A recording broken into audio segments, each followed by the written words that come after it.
you can see why he would be that high up on the list. Again, not a lot of people deserve to be up that high in that kind of ranking. Tom Brady's not playing great. Aaron Rodgers isn't playing great. Lamar Jackson is taking a tumble. But Jalen Hurts has been consistent. They're throwing the football at a much higher clip than people realize. I think that they're averaging about 260 yards a game passing.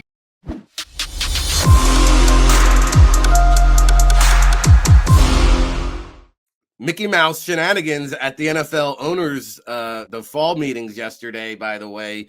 And here to tell us about it is our friend Jeffri Chadiha from NFL.com joining the Playbook here on the show, making his debut. Jeffri, good morning. Thank you for joining us today. Hey, thanks for having me. I appreciate it, Rick. Hey, absolutely, man. And I know you're joining us via the phone, where I believe you are. Are you in New York for the NFL fall meetings? I'm actually in New York because the Jets are 4-2, and I'm going to see how legit they are. So that's really why I'm here. But I can talk about the fall meetings too. Okay. Talk about what's happening, that part too. Yeah, we can get into that. Well, since you're in New York for the Jets, by the way, if you need any food recommendations, I'm broadcasting live from the Jersey Shore. I spent a lot of time over there at the Meadowlands. Just let me know off the air. I'll get you hooked up. Okay. But I saw your Contenders Pretenders on NFL.com that you just released. And I wanted to ask you about the Jets because I thought that was a big statement game against the Green Bay Packers. And they played a complete game, not just on offense, not just on defense. You saw the special teams. I think they had a blocked punt. I think they had a couple plays on special teams, in fact. And to me, Robert Saleh, he's got receipts on me and a lot of other media members, Jeffri. Yeah, a lot of paper you can pile in over there. I give him credit. I agree with you. I watched that game, and I was blown away by how dominant the Jets were. I thought they had a chance in the game, but when you watched it, they were faster, they were more athletic, they were more aggressive, and they were living in the backfield. And so when you're doing that against the Aaron Rodgers-led football team, hats off to what they've been able to do over there. I know the quarterback is still trying to figure things out and it's a work in progress, but what he has around him, as far as skilled players, Breece Hall's obviously a special talent, but that defense with Quinnen Williams and Sauce Gardner and what they're doing, they're for real. Yeah, Quinnen Williams and his brother, Quincy Williams, there at linebacker, 14 tackles last week. Sauce Gardner, he's red hot sauce. This guy, Tariq Woolen and Sauce Gardner are the two most impressive young up-and-coming cornerbacks that I've seen around this league. Now, you did the AFC Contenders, and you had the Bills and the Chiefs there at 1-2, no surprise. Chargers, to me, is a little bit surprising at 3. I know they're 4-2. Brandon Staley, he's a big believer in this analytics. I've had a hard time. I've picked the Chargers, I think, to go to the Super Bowl the last 3 years, so I kind of hopped off the wagon. But it sounds like you're buying in here with the Chargers. You see what you like early on in the season. Well, it's more so what they can become as the season plays out. Granted, they haven't been as impressive, but up and down. You saw it again on Monday night against Denver, but they'll get Joey Bosa back from that groin injury. Keenan Allen at some point will start playing again. He's been out with a hamstring since week 1. Rashawn Slater, their left tackle, who tore his biceps, he's got a chance to be back by the end of the season. And so you start looking at that part of it, and hopefully J.C. Jackson starts playing better at corner. He got benched. There's a lot to like about their potential. Now, again, they're that high just because who else you take in the AFC outside of the Jets to be that? No one else has done enough to really be in that consideration. So it's almost by default that they're still that highly thought of. No, you're right. And I think as we shift gears, this is a Philadelphia-based show, Jeff. And I would say the Bills, Chiefs, and Eagles are kind of in a class of their own. To me, that's the tier 1 category when you look around the league. And I saw that you have Jalen Hurts pretty high up there in your MVP race in your most recent article on NFL.com. I do, and I feel like I'm constantly defending him to people who don't believe he's a real quarterback yet, or their offense is more about the run game and less about him. And if you really watch him play, you can see why he would be that high up on the list. Again, not a lot of people deserve to be up that high in that kind of ranking. Tom Brady's not playing great. Aaron Rodgers isn't playing great. Lamar Jackson is taking a tumble. But Jalen Hurts has been consistent. They're throwing the football at a much higher clip than people realize. I think that they're averaging about 260 yards a game passing. And what he can do with his legs and his comfort level in that offense now with Nick Sirianni, it's impressive. I mean, I like Buffalo as being the best offense in football just because of what Josh Allen can do and the weapons around him. When you look at what that team can do as far as running the football at will when they want and then being able to throw the football with the development he's had, he's pretty special. Now, I think Allen wins it, but certainly he's going to be in the conversation all year long as they're playing at a high level. It's pretty fascinating, isn't it? Because I'm here in Philadelphia. I've been defending Hurts. Here we are, 6-0, Jeff. We're still defending him. And it's like, what more can this guy do? In fact, I'm under the impression now, really, like, at what point, if the Eagles make a deep run into the playoffs, like everybody talks about Lamar Jackson and how he could reset the market this offseason, and he bet on himself, and he's in line to be a $50 million a year quarterback. I got news for you. If the Eagles and Hurts go deep in the playoffs or run into the Super Bowl, it could be Hurts, not Lamar Jackson, resetting this quarterback market, can it? Oh, I agree. And I've said to people, he's not as athletic or as explosive as Lamar is, but he has a better chance of being the first quarterback of that style, that dual threat style, to win a championship, just because, one, he's on a better team, but two, he's a better passer. And you start looking at that part of it, like he's bringing things to the table, and the way that they're coaching him with Sirianni and their offensive coordinator, Shane Steichen, they really understand how to play to his strengths, and they embrace it. And so, yeah, I certainly feel like he's probably, to me, just a poor man's version of Josh Allen. In terms of, he's not as talented as Josh Allen is, but what he can do with his legs, what he brings to that offense with his running ability and his smarts and his improved throwing ability, I certainly think he's better than Kyler Murray is right now. Oh, yeah. I'll tell you that much right now. Yeah, we saw that 2 weeks ago. And, it's funny because they played the Vikings in week 2 against the $40 million quarterback in Kirk Cousins. Kyler Murray is a $46 million quarterback. And Hurts looks like the superior player. I agree. I think he is kind of in the Josh Allen mold, a bigger-bodied quarterback who's mobile, and can run you over. He doesn't have the arm of an Allen. He can't throw the deep ball like Josh Allen, but he can make all the throws, and we've seen improved accuracy, much like Josh Allen. So talking to Jeffri Chadiha, who's in New York for the Jets, the gang green is back on the NFL map. It's so good to see that. I do want to touch base. I saw some of your most impactful offseason acquisitions, and I think Chauncey Gardner-Johnson was on that list. And I think Howie Roseman deserves some credit for bringing in some of these pieces like a James Bradbury, a Hassan Reddick, and A.J. Green, and then, of course, Sirianni kind of blending all these pieces together. I can't remember so much turnover for a playoff team to bring in 6 new starters on the defensive side of the ball and then have it all clicking early on. It's been very impressive. Yeah, they've done a great job of adding talent, and one, that's the benefit of having a young quarterback on a rookie deal. But they really know who they are.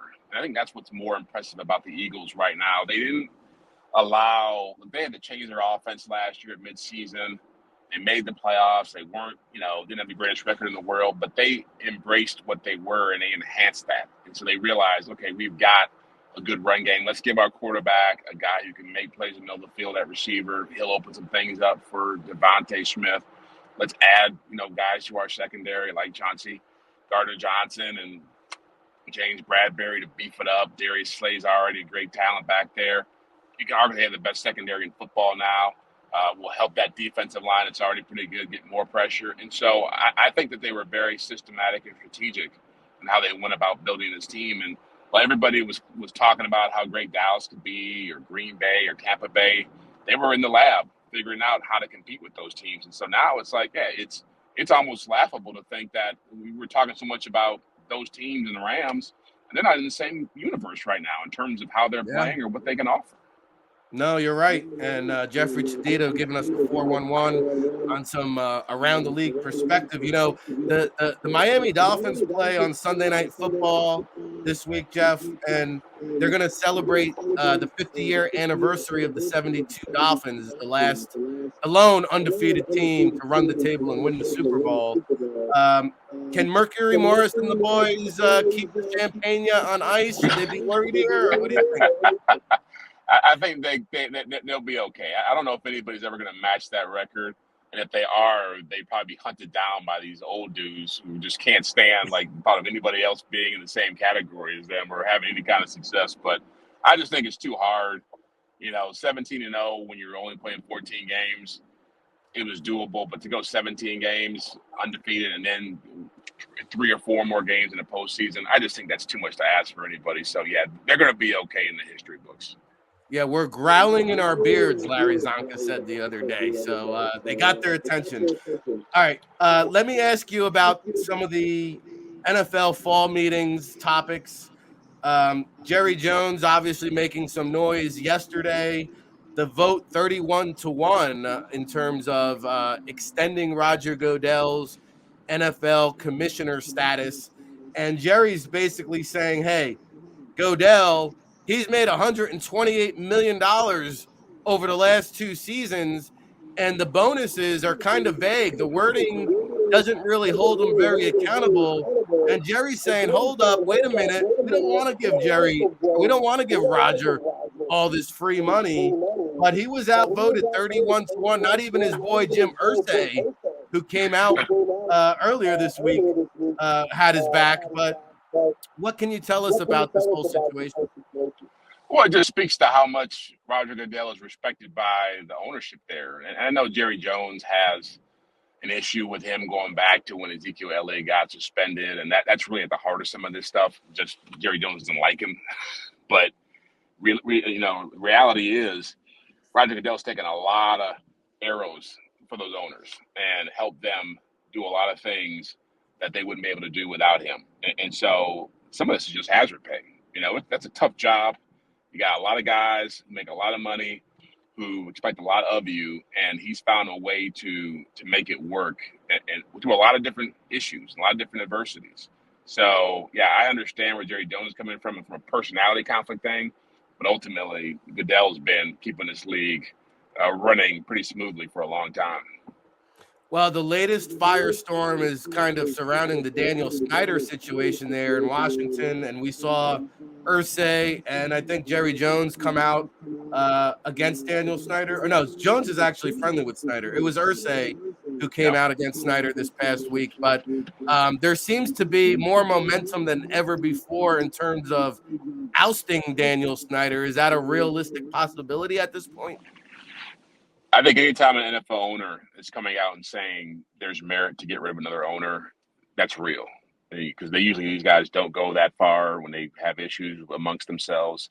And so if Jim Irsay is making those points, I totally believe that if he's not the one leading the charge, then people in the room are doing it for him and he's reading the room. But let's face it, the Commanders have had a lot of issues over the past decade that have really been ugly for the NFL. And again, they don't get as much attention during the season because people care about the games and all that stuff. But if you really go and look at the stuff, even the stuff with Bruce Allen and John Gruden, those emails going back and forth, they gave you a glimpse into how weird that organization is in terms of how it's being run and what the culture's like. So there's only so much you can take as an ownership group if you've got an owner being called in front of Congress and people are investigating and there's lawsuits and all this. It's like these are real things. So I totally understand where Irsay is coming from. I totally think he could lose his franchise. Yeah, wow. Good points. Jeffri Chadiha here on the Football Playbook. So kind to give us some of his time here. And, listen, for as good of a job that Goodell has done, we talked about the Commanders have issues. The NFL still has some real issues, Jeff. And I think the biggest one staring them in the face is this diversity issue. What are they going to do? What can they do? It seems like whatever they've tried just hasn't worked, quite frankly. Where do they go from here? Well, I think what they have to do is one, be strategic about it and be intentional. And I think they've started to do more of that. They've tried to create more avenues for minority candidates to have opportunities to talk to owners, to be around owners. I think that was a great idea they had to back in the spring meetings to have the ownerships, have minority candidates come in and talk to owners at the spring meetings. But again, you have to go out and say, we're going to try to find the best candidates if we want to diversify this. And so I look at what Bruce Arians did in Tampa with Todd Bowles, where he said, I got a really good team. I'm going to give this over to Todd Bowles, and I'm going to shed some spotlight on Byron Leftwich and create more opportunities. His whole staff, when Arians was there, they had a black coordinator, a black offensive coordinator, black defensive coordinator, black special teams coach, female assistant defensive line coach. It was a point of emphasis for him. And so I think that's where it starts more so with the teams themselves deciding, let's try to find a way to make more avenues for diversity candidates and let's try to pump them up, help them achieve. Yeah, Arians really built up an enormous staff. He actually made it a point to, I think he had like 39 assistant coaches just so he could provide some other, but a lot of them were females and minorities. And on the previous show here on the JAKIB Sports YouTube channel, even somebody raised awareness to the whole Eugene Chung situation, which there's a lot of complicated layers to that situation. So this is a big problem, I think, in the league still going on. I know they're going to talk health and safety. They're going to talk diversity. They're going to have the privilege meeting where it's the owners only meeting. And I guess they got to figure out who's going to pay this tab for the Rams relocation, which has kind of been swept under the carpet. But let me ask you about the roughing the passer, because I know that's not something on the docket for the fall meetings. I think they're going to talk about that in March. Obviously, a short body of work, just 6 games into the season. And believe it or not, roughing the passing calls are down this year as opposed to last year. But I think it's the whole Tua Tagovailoa situation that got people on edge. Do you think there will be adjustments made with this penalty? No, I don't, because they pretty much said there won't. And I'm sure they'll talk about it in April or in March when they have their main owners meeting and the competition committee gets together. But they don't want to stop protecting the quarterback. That's their bread and butter. Those are their stars. It's just like the NBA when they're trying to protect their stars to keep them from fouling out. And they want the LeBron James and the Kevin Durant's on the court at all possible times. And so this is the same thing with the NFL. And they're going to hide behind the fact that roughing the passer calls are down. And for me, it's not so much that you've got to change the rule. I think you have to talk about how you want to apply it. Because to me, it's just like, when a catch is a catch, when a roughing the passer, it's a roughing the passer. And it's just, we've gotten to the point now where officials are so trying to emphasize this and so trying to make sure that they're not allowing quarterbacks to get hurt, that you're not even allowing guys to play football anymore. That's what upsets people. It's not so much that you are calling, it's that you're calling in these weird situations. And so that's what I hope happens, is that they go back and say, let's be a little more, liberal about this. We don't have to be super conservative and everything. If a quarterback gets touched, if someone spits in his face or sweat drops in his eye, that's not roughing the passer. You have to have some common sense about this. Yeah, Grady Jarrett, Tom Brady, 101, right? Like, yeah, come on, man. it's like, yeah. Yeah, and nobody in the media talked about how Brady was fined $11,000 for the kick in that little fracas, right? So, Brady gets so many passes, this clean-cut image. Give me a break. He got up and he turned to the ref. He said, "Hey, ref, do you know who I am?" Oh, the referee said, I'm sorry, Mr. Brady. Let me throw some laundry on the field. I mean, we got to put an end to that. Come on. Jeff, man, you're doing a great job here. I know you're a busy man.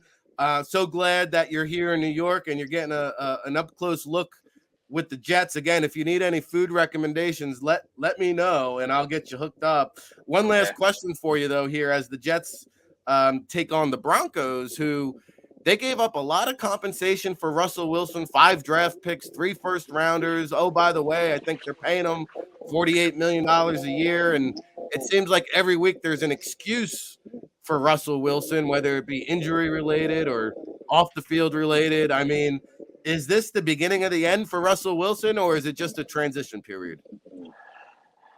I think it's the beginning of the end, and I think it's lightning in a bottle in some ways that the Broncos went out and hired a coach with the hopes of luring Aaron Rodgers, and that didn't happen. And then they went and got a quarterback who was right at the point where he was beginning to decline.